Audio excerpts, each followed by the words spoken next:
Ghost Fighter na figure as asset. Ito si Alfred, may size siya na 7 inch. Detalyado yung pagkakasculpt sa kanya.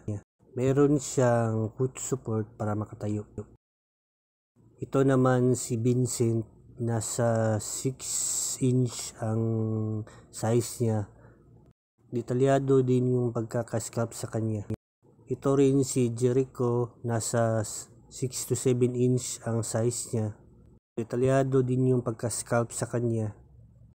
Ito naman si Eugene, nasa 6 inch ang taas niya. Detalyado din yung pagkakaukit sa kanya. Ito naman si Dennis, nasa 6 to 7 inch ang size niya. Lahat ito ay brand new at lahat sila ay may box.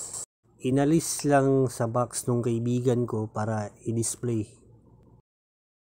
Lahat sila ay may markings at lahat sila ay authentic. May stand sila lahat at foot support para makatayo. Maganda rin yung pagkaka-paint sa kanila.